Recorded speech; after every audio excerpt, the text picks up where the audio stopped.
Olá, tudo bem? Boa noite, Florianópolis, boa noite, Brasil, boa noite, mundo, boa noite todos os lugares que a gente alcança. É um prazer estar com vocês de novo.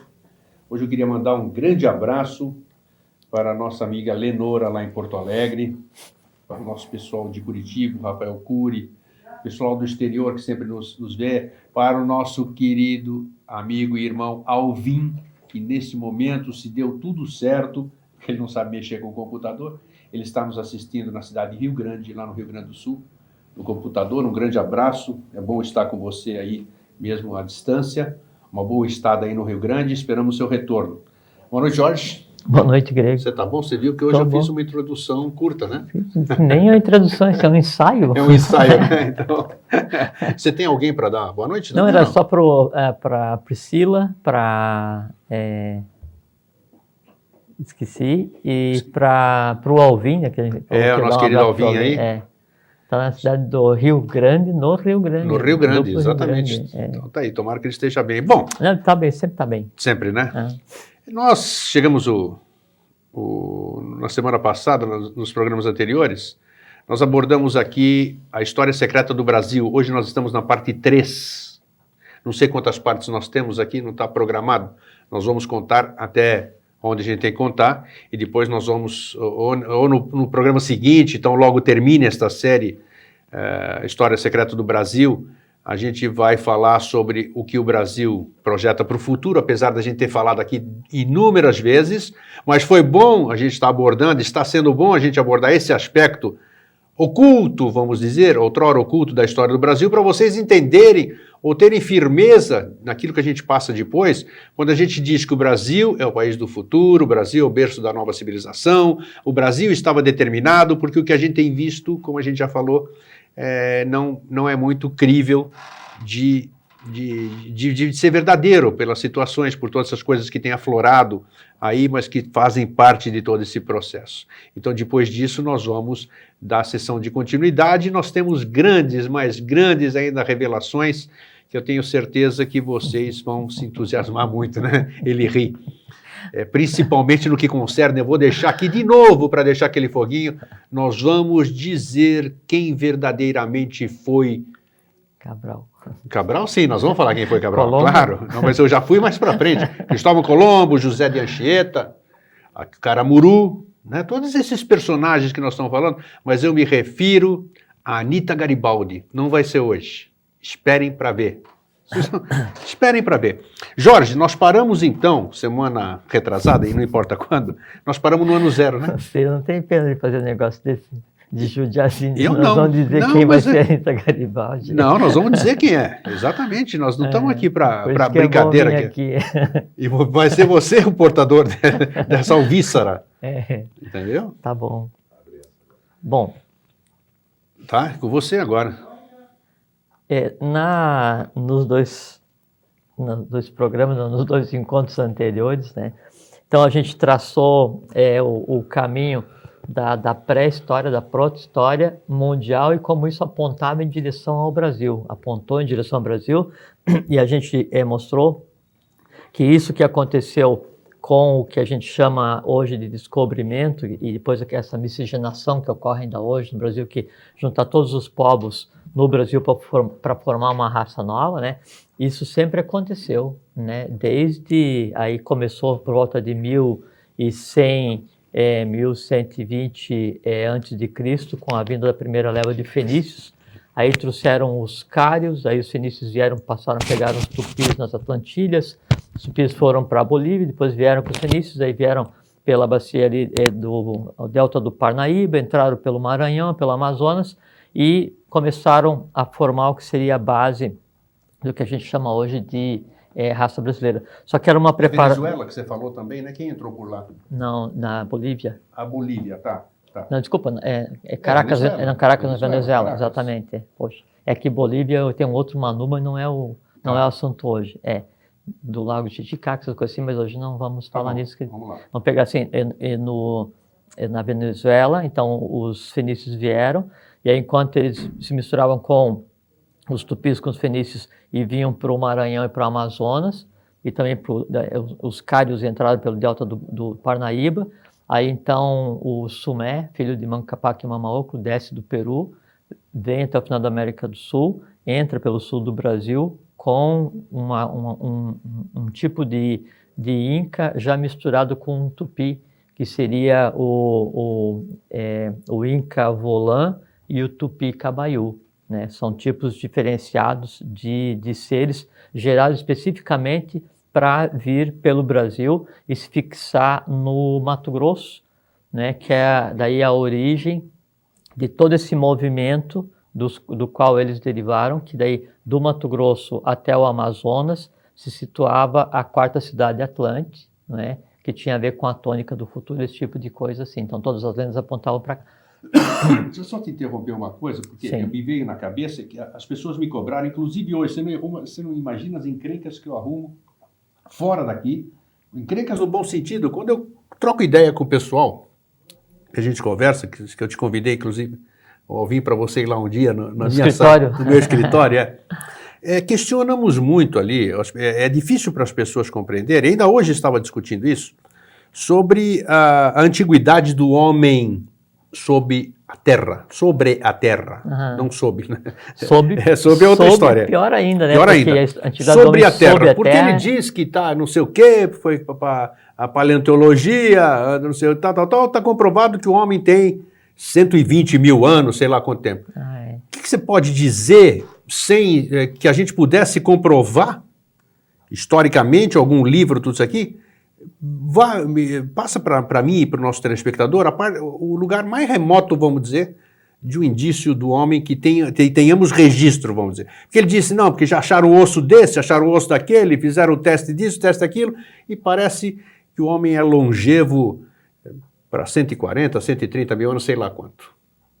130 mil anos? Acho que sim, né? Não sei. Não, o homem branco, que é a raça ário-semita, que é derivado da quinta sub-raça atlântica. Somos todos negros, né? Viemos todos dos negros, né? Não, esse antes ainda. O ário-semita, então, ele sai da quinta sub-raça Atlante, né? Ainda antes de afundar a Atlântida a última vez, antes do último cataclismo Atlante, de onde derivou Poseidones, o Manu retira a semente da quinta sub-raça Atlante, o semita, e leva para a meseta do Pamir. Sim, mas onde nós temos registro histórico disso? Existe algum registro histórico? Não tem no Ocidente, porque o Ocidente se recusa a aceitar a cultura do Oriente. Sim, mas o Oriente tem registros? Isso é a história do Oriente, ela se baseia toda nessa questão dos manus, desse ir e vir dos seres. Sim. Esse tipo, ou, por exemplo, sim. Tá, mas resquício, um osso, essas coisas, nós não temos nada disso, né? Não, por exemplo, sim, veja só, quando a gente fala assim que o Manu saiu da Atlântida e aí ele se moveu para a meseta do Pamir e deu origem à raça ária, nós estamos falando em 970 mil anos. Aí é que está, mas é isso que eu fiquei discutindo, entende? Mas nós não temos uma comprovação científica. Não, nós temos uma comprovação científica que é assim, você pega toda a tradição dos Vedas, ela narra como é que era a Atlântida. Você pega toda a tradição do que a gente chama de índios, que são os Atlantes, ela narra... Sim, todos os livros antigos narram, exatamente. Sim, e nenhum deles diz, foi 10 mil... Assim, a ciência oficial diz como os sapiens têm 50 mil anos. 50 anos é um absurdo. Exato, esse que é o X da questão. Mas vamos dar continuidade. E depois, se você pegar a Atlântida como um todo, até o início da raça Atlântica... Bom, primeiro assim... Então, esse negócio de você assim, não, eu sou branco, você é amarelo, né, ele é negro, já falamos sobre isso. Isso é uma falta de cultura, uma besteira muito grande, né, uma falta de visão do processo, porque assim, o primeiro ser humano que existiu na Terra foi o lemuriano, negro, né, e negro em tom de bronze, ainda avermelhado, com estatura diferenciada, uma série de coisas. Depois que a raça lemuriana foi se desenvolvendo, aí, quando estava na terceira sub-raça da Lemúria, que houve a separação do sexo, inclusive Platão narra esse processo. Já falamos sobre isso. E Platão tinha conhecimento porque ele era filho de um sacerdote, de uma sacerdotisa de uma ordem que existe ainda hoje no Egito, entende? Aí, ele então narra essa separação, aí esse processo, quando começou a surgir, então, depois do negro vermelho, que era um vermelho bronze, não era o vermelho como a gente entende hoje, que é o índio, né? Então, isso aí é uma coisa assim, 5, 6... 7 milhões de anos, se você pegar a Lemúria desde o seu início, a gente tem 13, 14, 15 milhões de anos, então você tem que contar, não em 1000 anos, mas qual é a era né, geológica onde apareceu, né? Isso aqui Sim. remonta lá no final. Não, tudo bem, vamos voltar. E antes de mais nada, antes da gente continuar, só quero dar mais um alô. Continuamos ainda com o nosso aparelho chamado VM, que nos permite colocar os caracteres, o telefone daqui até as imagens. Então, nós continuamos com esse problema aqui, então não vamos apresentar imagens hoje. O telefone para você participar é 3222-1137. Você que está fora de Florianópolis, preceda por 48-3222-1137. E se você estiver fora do país, coloque o 55 na frente, se quiser passar um telefonema para nós. Também quero registrar aqui um abraço para uma telespectadora assídua lá da região dos Lagos, do Rio de Janeiro, Araruama. Um grande abraço para as pessoas que estão lá nos assistindo. Do Marino, né? E a presença do Marino aqui, do nosso querido Marino, que hoje trocou, assistiu o time dele para vir aqui ver o time dele, que é o país onde ele vive, escolheu para viver aqui, para nascer, né? Só uma coisa que me ocorre, assim, com essa questão da comprovação acadêmica da longevidade da raça, né?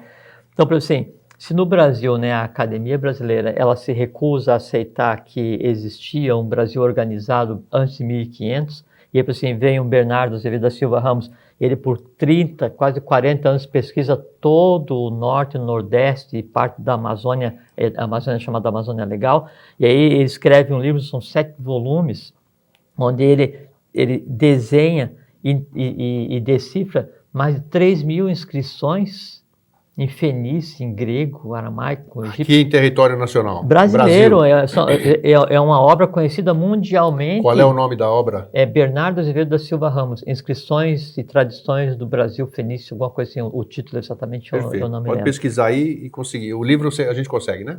Se não conseguir, eu coloco a exposição para fazer cópia. Tá registrado. Vamos repetir mais uma vez o nome? O nome do autor, Bernardo Azevedo da Silva Ramos, né? Inscrições e Tradições do Brasil Pré-Histórico, alguma coisa do gênero, não me lembro exatamente o título. A internet aí para poder... Mas então são mais de 3.000 inscrições traduzidas, catalogadas, e lembra que a gente leu no outro programa, então é um trabalho que ele foi reconhecido, né, pelo Congresso, um organismo de estudo lá do Amazonas em 1920, como real. Então, a partir do trabalho dele, então ele diz, não, então realmente existiu uma raça anterior no Brasil. Então, se hoje os livros escolares se recusam a traçar a história do Brasil de 2.000 anos, em vez de 1.500 depois de Cristo, ela começou no mínimo em 1.100 antes de Cristo, desconsiderando a questão da Atlântida, considerar só a vinda dos só mais recente aqui. 1.100 antes de Cristo. Nem isso não se aceita. Tá. Não, mas tudo bem. Entende? Então, não... Vamos seguir. Tem um trecho aqui que eu queria ler. Esse livro aqui também é uma referência muito interessante, aí esse eu não vou esquecer do título, porque está escrito aqui na capa, que é Fenícios do Brasil. Fenícios do Brasil é a antiga história do Brasil de 1100 a.C. a 1500 depois de Cristo. E o autor é Ludwig Scheinhagen, isso o tal do Ludovico Chavinagua. Isso. Então tem uma coisa aqui que eu te pediria para você ler. Vamos lá. Que é muito interessante, e é só um parágrafo bem pequenininho. Que aqui, Só você então tem um livro de Alexandre Braghini que o título é Aquém da Atlântida, que também é um clássico, sabe? Aí esse Alexandre Braghini, ele cita no livro uma coisa muito interessante e que o Ludovico cita aqui também. Eu te pediria para ler, Grego, essas 3 linhas aqui e aqui, esse pedaço aqui até aqui. Ó. Tá bom, até a América do Sul parágrafo. Aqui. Pois não.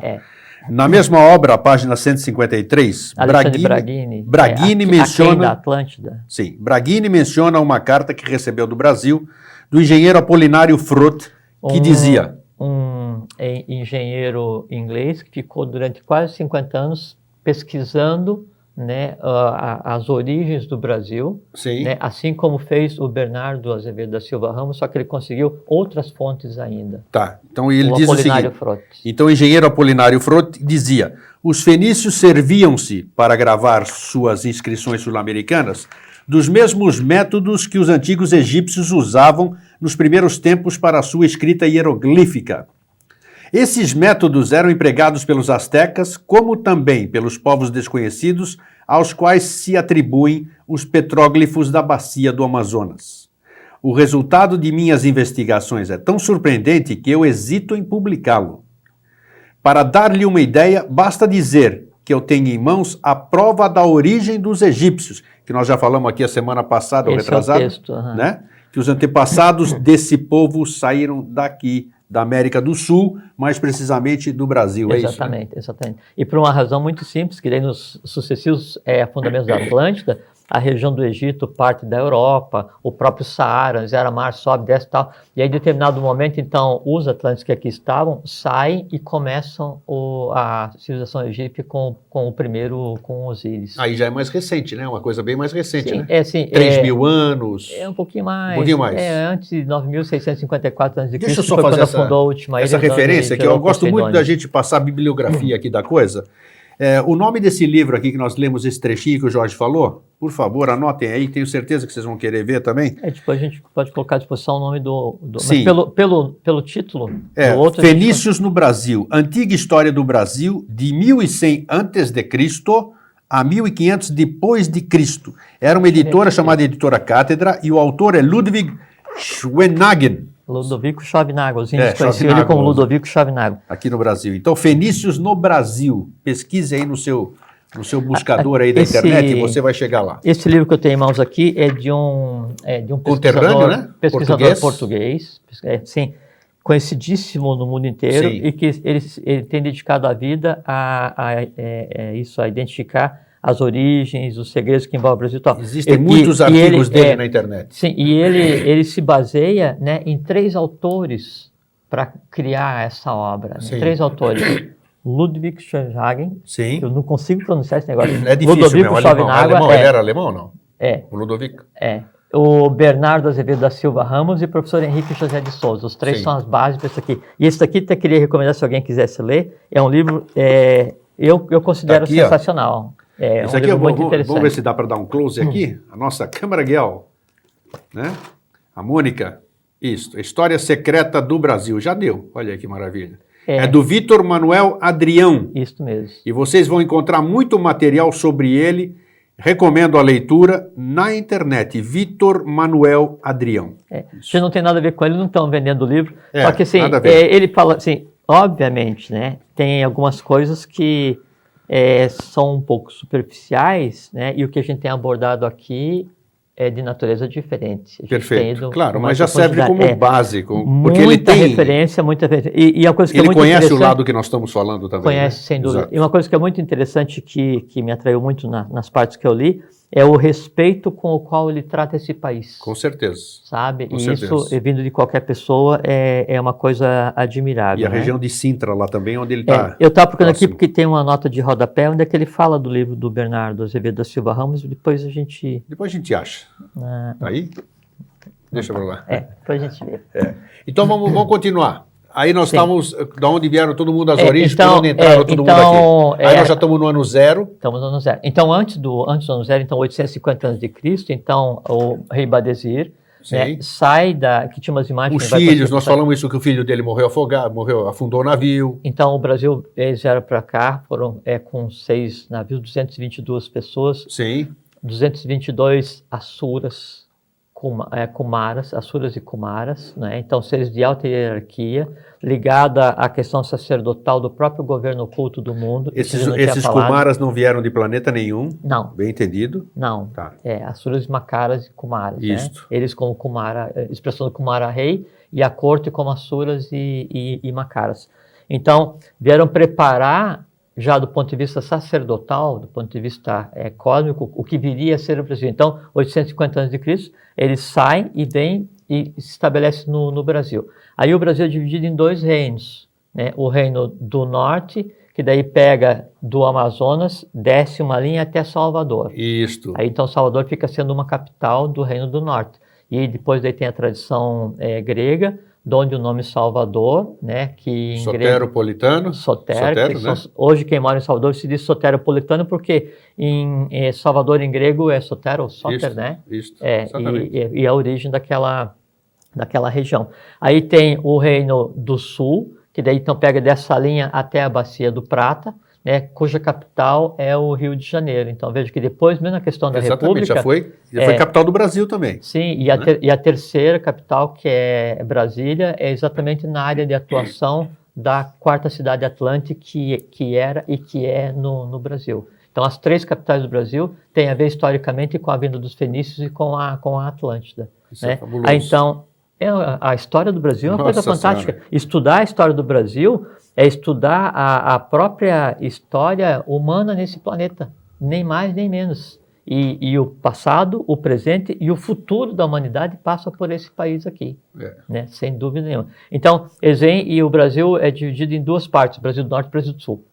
Aí, o nome do rei que veio para cá era Badesir.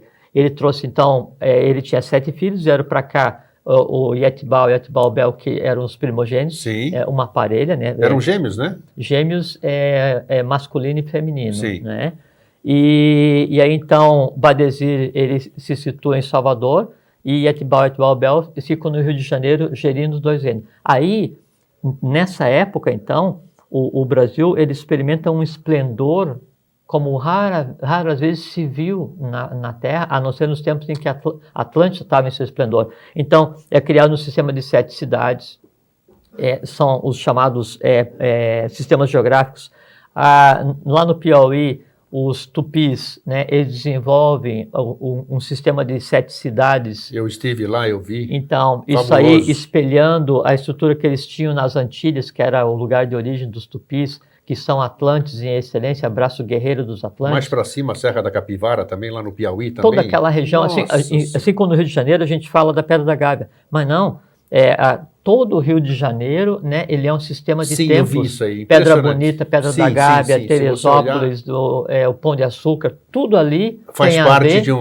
com esse esplendor que existia. E aí, então, nesse período em que a própria divindade, então, Yetbal e Yetbalbel estavam no Brasil, e Badesir e a corte com os 222 que vieram para cá, então experimenta um esplendor magnífico. Daí, então, toda a corte dos cários, né, o próprio Car, né, ele se desloca para o Brasil, né, toda a gênese dos tupis se desloca para o Brasil, todos os fenícios se deslocam. Então aqui passa a ser, como se assim, o olho do mundo nessa época, né? E ainda para completar o processo, então Sumé, né, filho do Manu, Manco Capac Maoco, ele desce com a semente tupi, né, Inca Vulã e o tupi Cabaiú, né, e vem pelo sul do Brasil e se estabelece na região do Mato Grosso, fazendo um equilíbrio com Salvador e com o Rio de Janeiro. Sim. E aí, então, aqui se estrutura o primeiro sistema geográfico do Ocidente.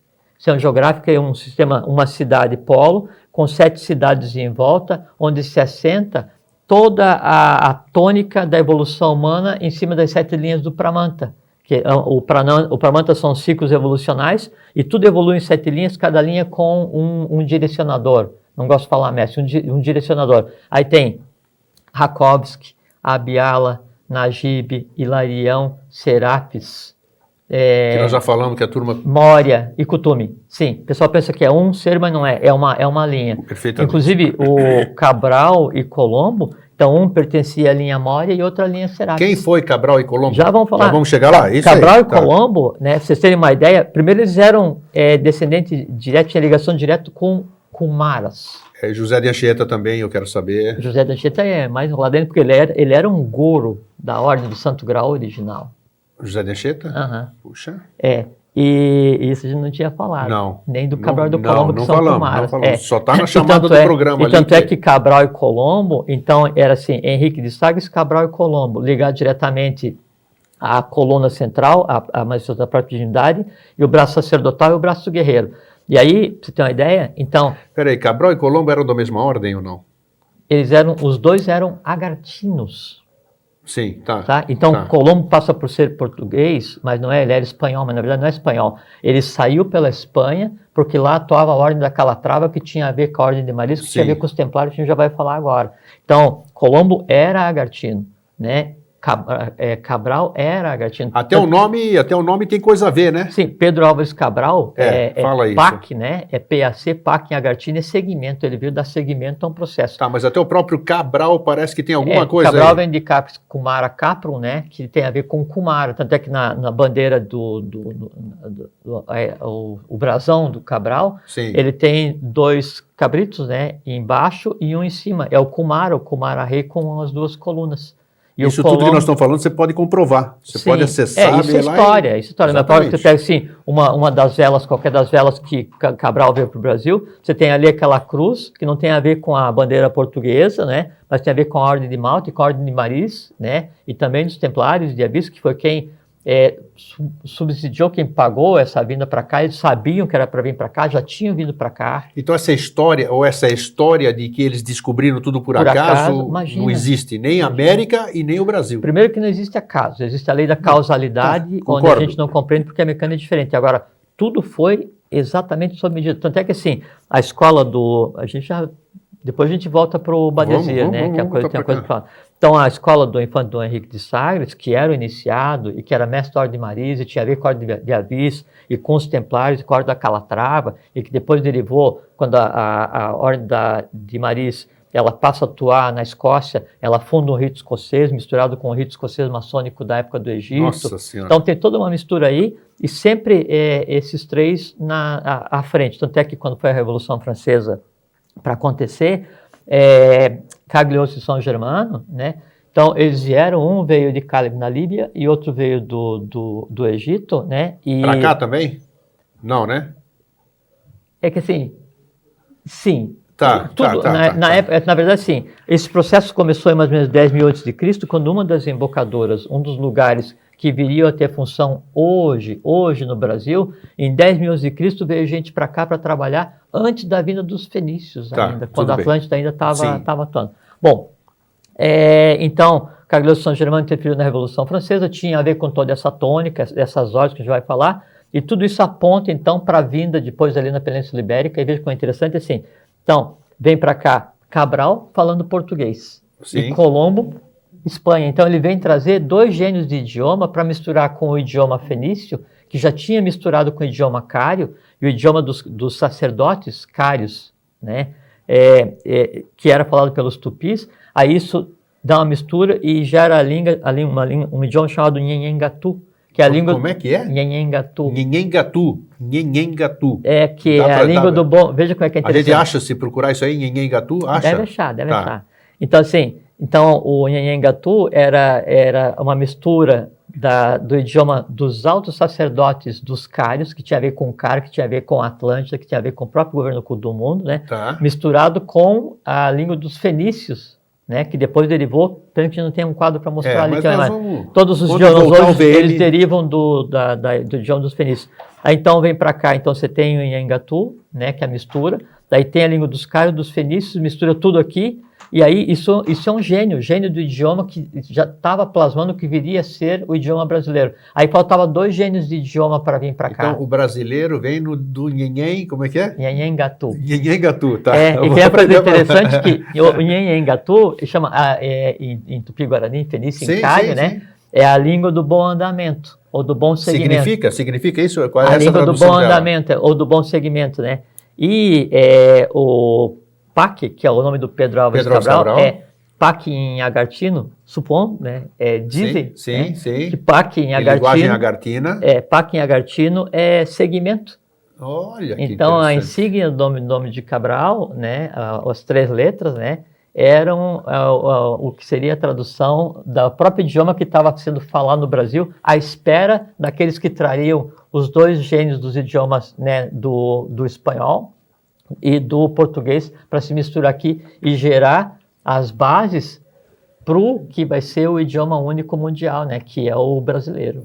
Olha o que você está falando. Você é corajoso, né, rapaz? Você é corajoso mesmo. A verdade não dói. Não, eu sei, eu também estou nessa. Vitam impedere vero, né? É dedicar a vida à verdade. Quer dizer que o idioma do futuro não é mais o inglês, não vai ser o mandarim também, que bilhões de pessoas falam, então vai ser o brasileiro. Está falando de qualidade, não de quantidade. Perfeito. E até porque assim, é uma coisa muito interessante que assim, não, do tomara nem precisa, né? Corajoso mesmo. E é uma coisa assim que é muito interessante, assim, que daí sempre nos inícios de ciclo, que daí assim, há uma inflexão na evolução da humanidade, toma novos rumos, então vem um Manu, um ser, e dá o conhecimento do ciclo, né? Dá o conhecimento do ciclo. E aí então tem, tem o Vaivasvata, tem Forri, tem Pitágoras, tem Amenófis IV, tem Manco Capac, Quetzalcoatl. Todos esses que já todos que esses, então, sempre vêm e escrevem alguma coisa na língua que é a tônica, né, do ciclo. Pois bem, o conteúdo, a tônica do ciclo, né, o conteúdo do presente e do futuro, que hoje não é dado nem aos adeptos terem acesso, sim, certo? E fica guardado em lugar reservado, ele foi todo escrito em brasileiro. Ah, meu Deus do céu. Todo, da primeira à última linha, escrito não é em português, em brasileiro.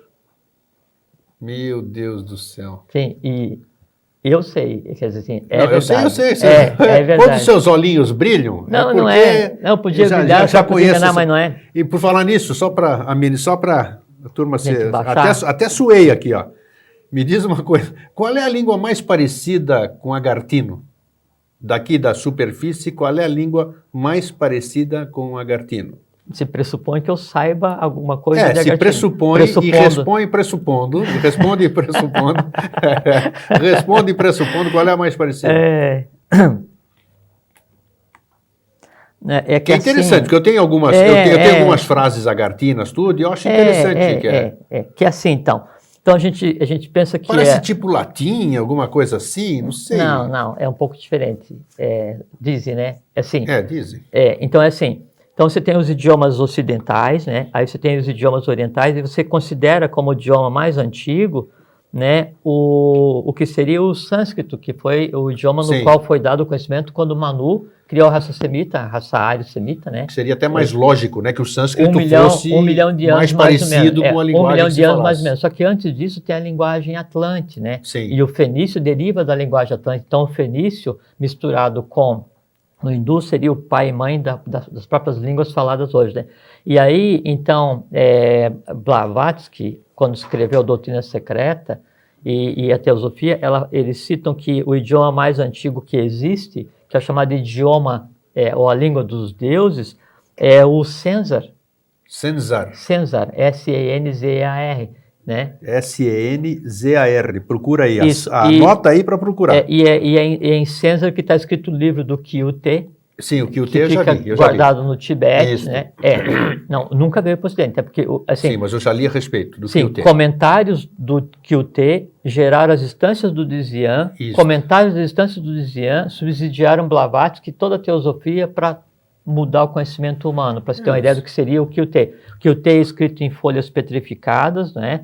E guardados como as até tábuas hoje. de Moisés, né? Isso é uma coisa muito interessante, a gente pode falar outro dia. Porque, outro dia. Porque tem a ver isso aí, a forma como é escrito na pedra. Nós já falamos quando nós falamos dos 10 mandamentos agartinos e os 10 mandamentos tem daqui. a ver com o fogo e a forma como o fogo se manifesta, como é que escreveu na pedra. Nós podemos voltar ao tema. Só que a pedra tem a ver com a própria pedra cúbica e a pedra filosofal, que são os dois opostos da evolução. Bom, voltando então ao livro do Kyute. Depois vamos voltar para a Badesia. Vamos voltar para a Badesia, senão a gente não vai conseguir chegar hoje, já passou meia hora, que você viu só, tá vendo? Então assim, o Kyute, então, ele é guardado ainda hoje em determinados locais no Tibete, né? E de tempos em tempos ele é movido de um local para o outro, né? Preservado pelos mesmos lamas, esse tipo de coisa assim. Só que daí, antes do Senza, né? Tem uma outra linguagem que é chamada, que é o Vatan. Vatan, também já pesquisei. Encontrou? Encontrei. Vatan é chamada a língua dos pássaros. Sim. E o domínio do Vatan te dá o domínio para conversar com qualquer ser existente. Sim, mas só encontrei informação, porque eu não encontrei alfabeto, não encontrei nada. Pois é. Infelizmente, né? Não, talvez felizmente, né? Mas está aí falando Vatan hoje, é a ordem natural das coisas. Mas tudo bem, mas eu sei que tem gente que fala e aí eu ia encontrar. Tem gente ainda que sabe. Mas a linguagem agartina, né? Ela, assim, são um conjunto de letras que se movem, né? E na medida em que a letra se move, ela emite um som, então a escrita fala contigo. Vamos voltar para o Badesia. Só de uma outra informação, então. Aí já, meu Deus, eu imagino, eu sei. E, por exemplo, quando se escreve uma letra em agartino, também dizem, né? Quando se dizem, escreve a letra seguinte, aí as duas letras se unem formando uma forma geométrica. Então, às vezes, você olha numa inscrição rupestre, o que dita rupestre, né? Um símbolo que não tem nada a ver, É porque as letras elas se unem por conta dos sons, né? E aí, quando você vai falar o agartino, ele sai assim, daquele jeito. Sai daquele jeito, né? Meio, assim, meio musicado, um negócio assim. Às vezes que pode, é a letra que fala. pode parecer que são absurdas as perguntas que eu faço, mas tem uma razão. Para mim nunca são. As pessoas que estão em casa... Até porque a gente leva isso muito a sério, né? Isso, as pessoas que assistem, eu tenho certeza, porque a gente entra numa simbiose aqui, acredite ou não, então a gente está todo mundo junto. Você que está em casa, você que está aqui, todo mundo que está no estúdio aqui também. Então, muitas vezes, o que a gente fala aqui, por mais incrível que possa parecer, dá muitas respostas para as pessoas que estão em casa e para nós mesmos aqui. Porque a gente encontra explicação que a gente não encontraria em lugar nenhum. De repente tem esse, puxa vida, então esse negócio que eu já vi alguma coisa parecida, uma coisa se juntou com outra e deu um som. Estou falando uma coisa hipotética. Puxa, tá lá aqueles dois ali falando exatamente isso. É para a gente ver assim que a realidade humana, ela assim não tem nada a ver com o que a gente entende como dia a dia. Por assim, Cabral, quando veio para cá e foi descer em Porto Seguro, veja como é que é interessante. Primeiro, quando então Amenófis IV, que era um rei divino, ele tinha 2 ministros, 2 colunas, né, e que eram o próprio Cabral e Colombo. Tá? Aí depois eles vêm e faz aquela festa toda lá na Europa tal e resolve vir para cá participar desse processo aqui do descobrimento do Brasil, quer dizer, trazer a mônada ibérica para cá, né? Aí Cabral, quando desce em Porto Seguro, então ele vem e traz uma pedra que tem a ver com a própria Atlântida e que viria a ser usada 424 anos depois da chegada dele aqui no Brasil. Ele traz essa pedra e leva para Itaparica e entrega para determinada pessoa 1924? Que tinha lá. Não. Em 1924? Em 1500, Cabral traz e leva em Itaparica. 424 anos depois, você falou? Exatamente. Tá. Isso. E aí você chega em Itaparica era a região, assim, o centro dos tapuias, que detinham conhecimento esotérico muito grande, e o chefe daquela região se chamava Taparica, Murubixaba Taparica, né? E aí o Taparica, a filha do Taparica foi a que casou com o Caramuru.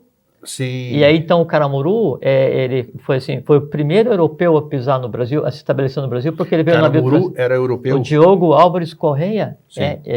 O Caramuru, exato. Ele foi chamado de Caramuru, que é moreia, não tem nada a ver com o cara que gosta de fogo, negócio assim e tal.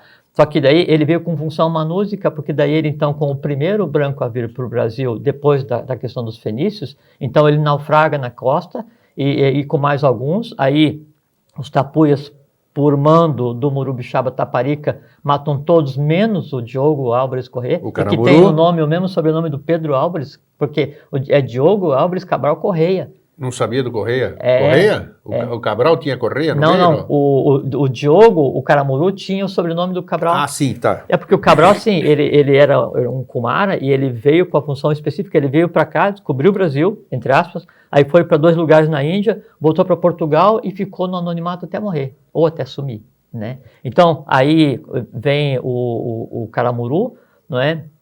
O Diogo, aí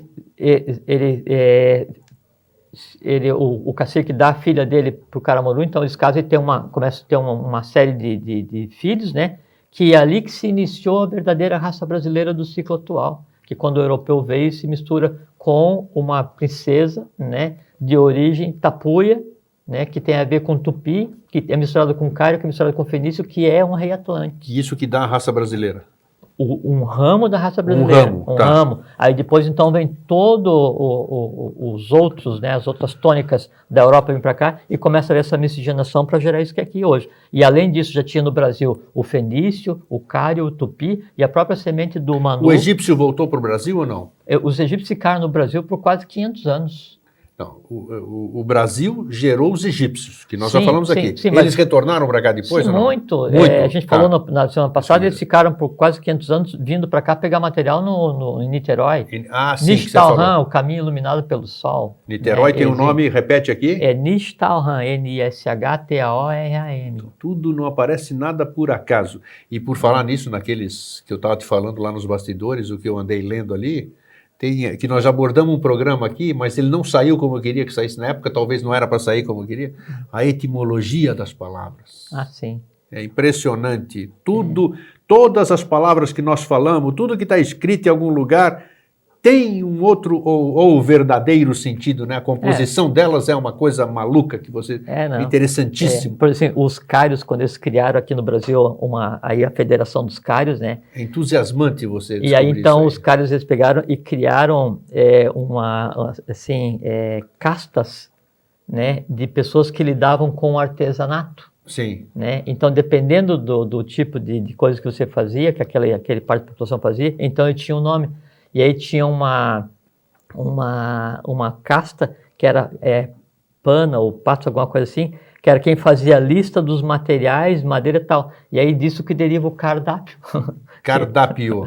Significa deriva desse pessoal que era encarregado de fazer uma lista das coisas que podiam. Mas é impressionante, eu vi então, ali... E se pegar assim, qualquer nome, qualquer coisa no Brasil que tenha até carne o próprio nome do Brasil que nós estamos falando. Voltamos a Badesir, então. Vamos voltar a Badesir, porque aí você vai ver como é que aparece então, o nome Brasil, que não tem nada a ver com o pau-brasil. A história diz que, bom, Brasil nas tradições antigas, né, até tem depois a gente tem, se der tempo, o grego, a parte de leitura. O que é que tem aqui? Tem uns nomes aqui aí não tinha jeito de vir sem colinha aqui, porque aí... Não, é que para não deixar de falar, né? Aqui, grego, ó, veja. Deixa eu ver aqui.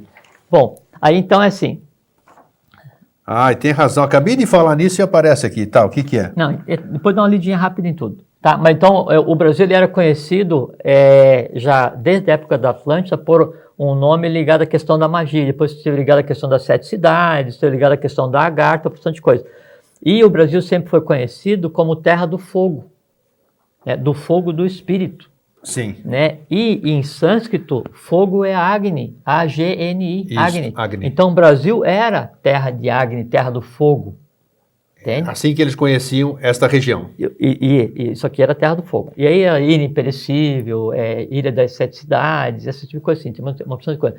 Quando o Badesir veio para cá, e aí, então fundou essa grande federação que unia fenícios, cários, tupis, né, e o que já tinha de egípcios assim, aí, então isso aqui era conhecido como Terra de Basir.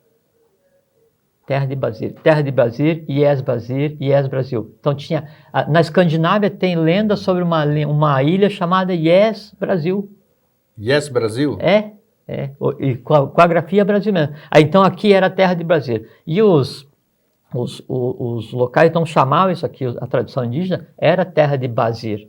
Né? Quando vieram os europeus, isso aqui passou a ser de Terra de Basir para Terra de Brasil.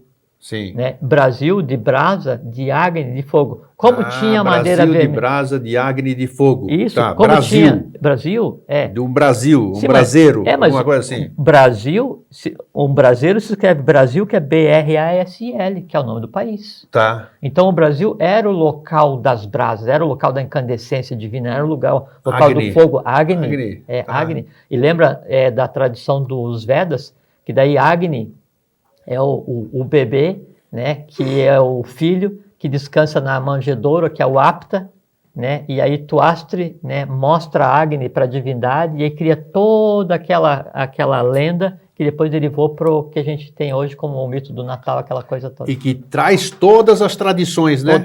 Todas as civilizações, todas as raças fizeram até que isso, né? o egípcio, o nascimento de Horus, o nascimento de Osíris. E até assim, a questão dos 3 reis magos, ela tem a ver com a Ordem da Calatrava e com a Etiópia, que daí tem a ver com o governo de Melquisedeque, que tem a ver com Colombo e Cabral, e que tem a ver com a vinda para o Brasil. Eu não sabia disso. E que tem a ver com aquela questão dos... aquele pessoal ali da Jamaica, os Rastafaris. Lá, então, havia uma lenda que viria alguém do país do Prestes João e que era procurado pelos Templários, que daí então resgataria toda a raça negra, né, e resolveria a questão mundial e tal. E aí nasceu em 1924 por aí uma criatura, um filho lá do rei da Etiópia, chamava e o nome dele era Tafari Makonnen. Então Ras é um título de chefe. Então ele era o Rastafari, porque Tafari era o nome dele. Sim. E aí o nome que ele adotou depois, o nome ocidental, é o Haile Selassie. Aí, então, o Rastafari é uma religião que tem o Haile Selassie, que é o Rastafari Makonnen, como uma divindade. Só que o Haile Selassie não é divindade. Ele veio para anunciar o que viria a acontecer no Brasil depois. Que interessante, olha só. Me diz uma coisa. Vamos voltar ao Brasil. Vamos voltar. Itaparica continua com esta força hoje ou não? Itaparica é a própria Mãe Divina na Terra. São 3... Quando o Et-Oriente Lux se move para o ex-Oriente Lux se move para o Ocidente, o ex-Ocidente Lux, então o olho do mundo se move do Tibete para o Brasil. Sim. E se assenta em 3 lugares. Serra da Mantiqueira, Itaparica e Roncador. Bom, vamos voltar então ao nome do Brasil. Aí, então, como o Brasil era a terra do fogo, terra de Agni, o Brasil braseiro das mônadas, que ia se misturar para formar a situação do futuro, aí então eles começaram a explorar uma madeira vermelha que era boa para fazer mal, esse negócio assim. Aí então a madeira recebeu o nome de Brasil, né, de pau-brasil, por conta do país em que ela é originada e por conta da cor que era vermelha, e não o contrário. Interessante. Agora o nosso amigo aqui, o Pedro, o Luiz de Brasília. Boa noite, Luiz de Brasília. Eu falei que a gente está unido por pensamento, que era a pergunta que eu queria fazer para ele. Brasília tem tudo a ver com Juscelino Kubitschek, porque o lugar era preparado para isso. E olha o que o Luiz pergunta, exatamente o que eu queria te perguntar. E ele trouxe a deixa. Se eu souber, eu respondo. Tranquilo, sobre Pero Vaz de Caminha. Qual a procedência de Pero Vaz de Caminha na história de Pedro Álvares Cabral? Não, assim... O Pero Alves, eu ia perguntar sobre Pero Vaz de Caminha. Ele tinha a função de escriba. Assim, ele era um lípica, ele era um anotador, né? Agora, assim, no movimento de vinda para cá, né, a tônica é Cabral e Colombo. E Vasco da Gama? Assim, Era só um navegador também? Pero Vaz de Caminha foi um lípica, já é interessante, já sabemos que ele foi um lípica. Não, ninguém é um lípica, ele tinha a função de anotador. A função de lípica, tá. Até porque lípica é uma hierarquia chamada arrúpica, ela não tem forma, então ela não toma forma humana, perfeito. Que são seres que anotam o karma, eles anotam as tendências positivas. Então ele era um anotador. Então o trabalho dos lípicas é que diz qual é o karma que você vai ter, que eu vou ter, caso a gente tenha esses negócios ainda. E o Vasco da Gama? Ele foi um navegador, ele tinha alguma função? A escola do Infante Dom Henrique de Sagres, que tinha a ver com a Ordem de Maris, é uma coisa assim, muito interessante, sim, que a Ordem de Maris, ela antecede a própria fundação dos Templários, que a gente vai falar já agora, que tem a ver com o Brasil. Tá. E aí, em determinado momento, então, na escola do Infante Dom Henrique de Sagres, ele forma uma turma, eu acho que eu trouxe anotado em algum lugar aí, e tem até, assim, quem era bom aluno, que era um aluno, e Cabral era aluno mediano, né? Mediano. Geralmente os medianos... Ele se forma com distinção, né? Mas não com alta distinção. Então, toda a turma que foi formada naquele período, né, cada um tinha uma função específica, né? Tinha o mapa de onde tinha que chegar, né? E tinha o prazo em que isso tinha que ser feito, né? E aí, todos eles saíram da mesma turma. Tá, e vamos para pegar hoje ainda, para você acabar depois de falar. No Brasil. No Brasil, só quero falar de José de Anchieta antes disso. Onde é que ou ele não entra ainda na história no momento? Não, ele entra em seguida. Em seguida, então tá bom, vamos seguir a ordem cronológica. Ele entra então. em seguida. Vamos lá. Temos 15 minutos. Temos. Bom, aí então, o nome do Brasil vem de Badesir, né? E aqui então era assim, a civilização humana no seu apogeu, preparando a próxima existência da divindade. Só que enquanto isso estava acontecendo aqui, o mundo estava girando como agora. Né? Então, vários seres representativos do governo oculto do mundo, né, e de hierarquia interessante, né, eles começaram a conduzir os povos e fazer o papel que tinham que fazer. Fraternidades, ordens secretas, uma porção de coisas. Então, nessa época, até eu trouxe marcado aqui, então, assim, a gente tem a Ordem dos Trachumarutas, que é de onde derivou o conceito da maçonaria, né? Sim. Que é na época da própria Atlântida. Isso aqui, Depois tem a Ordem do Dragão Azul, Dragão Vermelho, e o Dragão Dourado, e depois ela vem acontecendo. Para você ter uma ideia, para você ter uma ideia daqui, dá licença um pouquinho, da antiguidade, então, assim, depois da Ordem do Sol, que é a Ordem dos Sorgos do Peru, onde derivou esse movimento vindo para o Brasil, ou antes daqui, ainda a gente teve a Ordem dos Quixustes, entre Aimorés e Guaranis. E o Guarani, né, ele não é um povo em separado. O Tupi-Guarani, o Tupi-Guarani, é porque Guarani, Gará, né, em Tupi, né, em língua cária, é armadura. Então, o Tupi-Guarani é o guerreiro, é o Tupi-guerreiro. A mesma raça. Então, tinha uma ordem, né, de cavalaria chamada Ordem dos Guaranis. Mas só para ter uma ideia, então, que a gente citou aqui a Ordem dos Templários, né, e depois a Ordem da Rosa da Cruz, A Rosa Cruz já é bem mais agora. Bem mais para frente, e mais a maçonaria, recente. A maçonaria também. A Ordem de Marias, ela está na posição 27 dentro dessas 33 ordens do ciclo. E hoje nós estamos na Ordem de Ararat, né? Ainda vivemos na Ordem de Ararat, não ou não? Recém vivemos na Ordem do Ararat. Recém? Recém, a gente está... Eu pensei que a gente estava entrando na Ordem de Maitreya. Não, a gente está há 4 anos na Ordem do Ararat só. Só 4 anos? É. E quanto tempo é cada ordem? Ou tem tempo ou não? Aí depende da lei. Depende da lei. Tá bom, tá respondido. Tá bom. Então, bom, voltamos ao Badesir. Então, isso aqui era o apogeu, né? Então, todas as ordens que estavam trabalhando ao redor do mundo se referenciavam ao Brasil. Sempre apontavam para como sempre foi, como sempre foi, né? Sim. Como é no caso lá, a luz é Kut. Kut é o nome oculto da Grande Pirâmide. Né? Kut como? Kut, K-U-T-H. K-U-T-H, K-U-T-H. É, Kut. Não é Central Única dos Trabalhadores, não. Não, é porque a Grande Pirâmide, ela tem o formato que a gente vê e ela tem o mesmo formato invertido. Sim. E aí embaixo, então, que se processavam os mistérios egípcios, Perfeito. né? Que a escrita egípcia tem o hierático, o demótico e o hieroglífico, né? E é para o sacerdote, é para o povo e é o comercial, né? Então lá se professavam os mistérios desde o primeiro rei Atlante, Osíris, até quando tudo migrou para o Brasil, né? A mesma coisa com relação aos hebreus, tipo assim. Sim. Bom, voltamos aqui para o Brasil. Então aqui está aquele apogeu. Aí o que acontece? Acontece uma interrupção nesse processo com a morte de Etibal Bel na Baía da Guanabara. Sim, né? Falamos isso semana passada. Aí Badesir volta do Rio de Janeiro para Salvador, um tempo depois ele morre.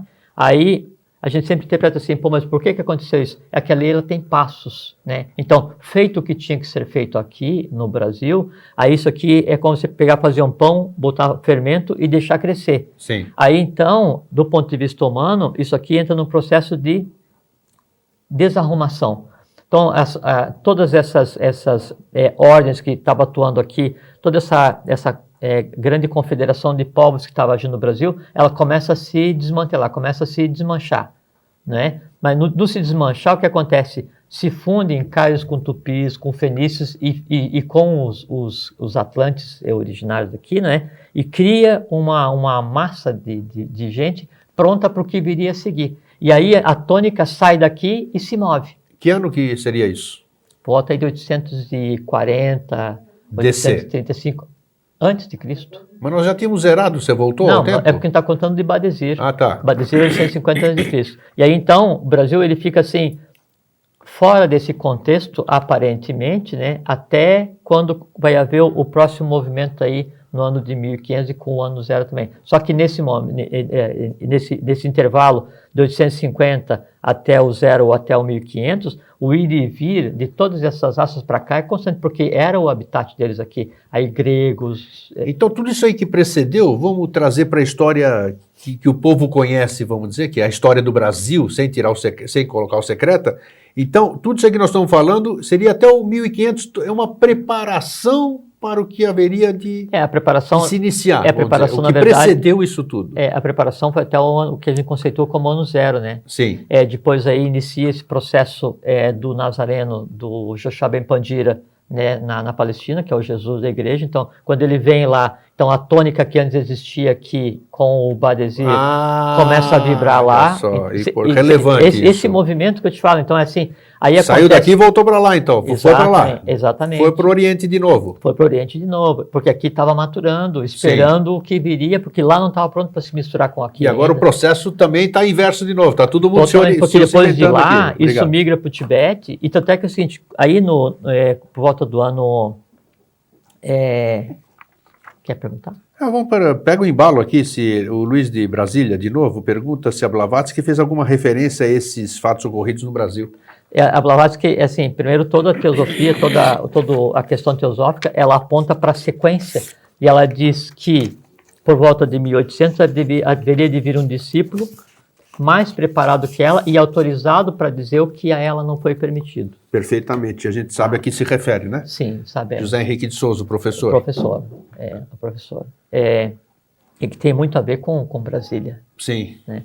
Bom, então aí esse movimento ele aponta para o Oriente, né? E aí então surge lá o Joshua Ben Pandira, o Jesus da igreja, com o irmão dele, aquela coisa total, e ele ele nasce, passa por ter nascido, mas não é, ele vem de determinado lugar, assim Sim. como Colombo, assim como Cabral, Sim. né? E aí, então, ele fica um período ali em Palestina, depois ele vai para a Líbia, depois ele vai para o Egito, depois ele vai para a Índia, lá para Srinagar. Ele fica aquele período fora, volta para lá, para fazer o quê? Para tentar unir o poder espiritual com o poder temporal. O poder temporal, na época, era Roma, o poder espiritual era ele que representava o grande culto do mundo. Sim. Aí, isso não dá certo, aí o pessoal interrompe esse trabalho, aparentemente, as ordens continuam a agir, tanto é que, por exemplo, assim, antes da vinda do Joshua Ben Pandira, existia e estava em atividade a ordem dos Nazar, né? Por isso que fala que ele era o Nazareno, porque ele pertencia à ordem dos Nazar, que era túnica branca, cabelo comprido, sabe? E aí, então, depois da tônica da ordem dos Nazar, e daí na ordem dos Nazar você tinha lá Nicodemo José de Arimateia, que eram as colunas de Jesus, que tinha a ver com Colombo e com Cabral, e que tinha a ver com a Menópolis IV, que fundou a Ordem Rosa Cruz dos Andróginos, né? E que tinha 2 ministros que também tinha a ver com Colombo e com Cabral, e que, no ponto atual, Colombo e Cabral vêm e formam uma cruz, onde a divindade Kenzeret Baal et Baal Bel vem para o Brasil de novo, saindo pelo Roncador e por Vila Velha, né? E Cabral e Colombo, já com outros nomes... Vila Velha, Paraná, hein? Vila Velha, Paraná. E aí Colombo e Cabral, já com outros nomes, sai por Porto Seguro, onde Cabral chegou, e por Santiago, como é que é aqui na Bolívia? Santa Cruz de la Sierra. Santa Cruz de la Sierra. Então forma uma cruz, Yetbal e Balbel sai por Roncador e Vila Velha, né? E Colombo e Cabral, né? Os Kumaras, que acompanham esse processo todo, saem formando a cruz, aí isso se move e se assenta no Brasil. Aí todas as ordens começam a se mover e inicia o ex-Ocidente Lux, a luz. Que é o que está voltando a acontecer. Está todo mundo vindo para cá. Não é nem voltando, está acontecendo. Está acontecendo, sim. Porque está vindo templo budista para cá, gente que vem um monte de... a maior parte dos monges tibetanos que daí vinham trabalhar no Brasil, eles passavam por um processo de aprendizado de português. Exato. No Rio de Janeiro, em determinado lugar. Aprendendo por a nossa língua. Era e é de lei que quem está ligado ao governo oculto do mundo, aos ditos mistérios, em todas as ordens do mundo todo, eles têm que aprender o português do Brasil, o brasileiro. E nós vamos fazer um programa especial, como eu já falei. Um programa especial não, um assunto especial. Governo oculto do mundo, não sei quando.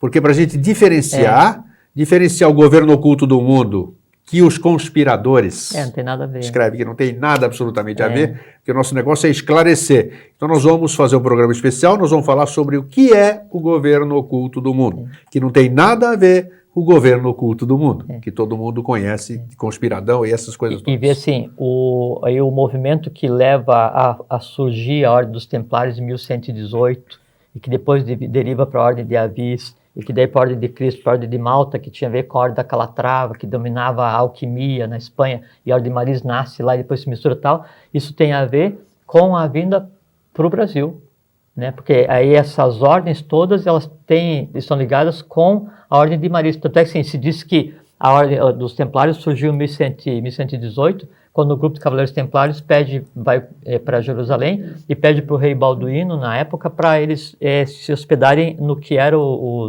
as ruínas do Templo do Rei Salomão, né? Sim. E o Templo do Rei Salomão tem a ver com a Ordem dos Monges Construtores, né? E que tem a ver depois com a construção das catedrais, por onde passou o Graal no Oriente e por onde passou e passa o Graal no Ocidente, que são 7 catedrais no Oriente, 7 catedrais no Ocidente, feita por uma ordem de monges construtores, que depois deriva para uma ordem de Goros, da qual aquele que você falou antes era um deles, não é? Sim. Aí então, isso tudo é um movimento. E aí então, em 1098, vai falar com Balduíno, o rei de Jerusalém, Balduíno I, um ser de alta estirpe, de alta hierarquia agartina, chamado Bealbord. Opa, vamos lá os nomes de novo? Bealbord. Aí, a partir de Bealbord, quando ele se manifesta, é que então dá origem ao processo que derivaria para a fundação dos Templários. E os Templários, como qualquer ordem, ele tem 3 círculos, né? Tem o que é sabido, tem o dito oculto e tem o secreto. Ainda Continua, tem. Ainda hoje, sim. Lógico que a maior parte das ordens tem vive só de fumaça, né? Mas mesmo assim. Aí então, a partir desse ser que funda a Ordem dos Templários, se inicia todo um movimento para preparar para o Brasil, né? Então, você veja que o movimento que culminou com a vinda de Cabral e Colombo em 1500, né? Cabral em 1500 para cá, né, e Colombo para o trabalho dele, aí ele se inicia, segundo nosso conhecimento, né, em 1098. Então, veja que é interessante que assim, ó, em 1100 os fenícios estão vindo para cá, buscando os tupis, os cários descem aqui, e do lado de cá, o próprio Beelzebub, governo do mundo, né, vem e vai dar início a um movimento que depois deriva para os Templários. Então, os Templários adquiriram tal força, né, tal poder, então eles tinham lá na época que eles foram interrompidos na França e depois mudaram para Portugal, foi em 1314, quando eles sacrificam lá o Jacques de Molay. Então, estima-se 4.000 propriedades na Europa, né? Isso, e foi confiscado pela igreja. Eles estão pleiteando agora de maneira notícia. Eles querem processar a igreja católica. Isso, por algo que aconteceu o valor estimado que a igreja tem que pagar para os templários é 100 bilhões de euros. 100 bilhões de euros, então eu quero ver. Para ver o tamanho que foi a encrenca daquela época. Vamos falar nisso, espera aí, que nós estamos em cima cima da hora, e você falou sobre Portugal, e alguns amigos portugueses me questionaram, poxa, vocês só falam do Brasil, não é só falam do Brasil, nessa questão, porque a gente sabe que em Sintra é um lugar muito importante, uma embocadura. É um posto representativo, são 7 no mundo, um em Sintra. Sintra tem uma importância de relevância. Tem um Diane, um Darane, 7 Tuíjas, 7 Aranes Druva, e tem uma ordem secreta que dá suporte a Sintra. Eu prometo que na continuidade do quarto episódio da História Secreta do Brasil, nós vamos começar por essa questão. Vamos falar sobre esses 7 pontos para depois isso? Falado, só para esclarecer também, para que não fique um mal-entendido com os nossos irmãos portugueses. Porque todas as ordens secretas do mundo hoje, elas se reportam a 7 grandes pontos. Assim, a partir dali sai a teia. E esses 7 se reportam a um. Né? E Sintra é um desses 7. Sintra é um desses portugueses, Portugal, então tem muita importância. Tanto é assim que a origem de Portugal, né, Portucale, tem a ver com Ulisses, né, e tem a ver com Urgardã, que é um Manu que saiu da Atlântida para preparar aquela região, para depois, então, quando viesse assim, o ápice do desenvolvimento da Mona na Europa, ele daí sairia para cá. Então, tudo é preparado com dezenas de milhares de anos de antecedência, e sempre apontando para o Brasil. Tudo tem a sua importância e nós vamos falar sobre isso. Jorge, infelizmente, ou felizmente, tudo bem, tá aí, nós temos que seguir o que nós temos falado, não falamos quase nada. A gente está parado ainda no ano 0, paramos hoje, não? O que nós vamos fazer na sequência, então, no quarto episódio? Vamos tentar falar do 0 até o descobrimento. Até o descobrimento. Então, perfeito. Já tem muita coisa do 0 até o descobrimento? Muita coisa? Hoje não conseguimos começar, né? Você que fala muito, poxa. Você que pergunta muito. Eu pergunto nada, tá bom. Então, Jorge, obrigado então mais uma vez. Imagina a satisfação vir aos aqui. Nossos queridos amigos e irmãos que estão em casa, o nosso muito obrigado. E deixo a palavra final para variar. Com você, aquele até sempre. Até sempre. É só falar para vocês assim, que a gente tem tentado demonstrar aqui, conversar com vocês, uma breve passagem do que é a realidade, né, que norteou todas as ações de todas as escolas secretas do mundo inteiro, desde que o mundo é mundo, preparando uma parte do planeta para um grande acontecimento, que é onde vocês vivem hoje, que é esse país chamado Brasil. Então, para a gente desmanchar essa história, isso aqui é um país que começou em 1500, formados por índios, seres autóctones que vieram de lugar nenhum, e por bandidos expulsos de Portugal e por bandidos expulsos do mundo inteiro. Não, é o contrário. Isso aqui é o bolo da cereja, isso aqui é a vela do bolo. É aqui que as coisas sempre aconteceram, aqui que as coisas acontecem e aqui que as coisas vão acontecer. Porque é aqui que a divindade se manifesta e é aqui que a divindade sempre se manifestou. Fiquem em paz, sejam felizes, aproveitem essa existência que vocês estão tendo, porque vocês estão em solo privilegiado. Se diz, quando vai entrar num lugar sagrado, tirem as sandálias porque está pisando em lugar sagrado. Isso se aplica ao Brasil. Um grande abraço, sejam felizes e até sempre. Até sempre.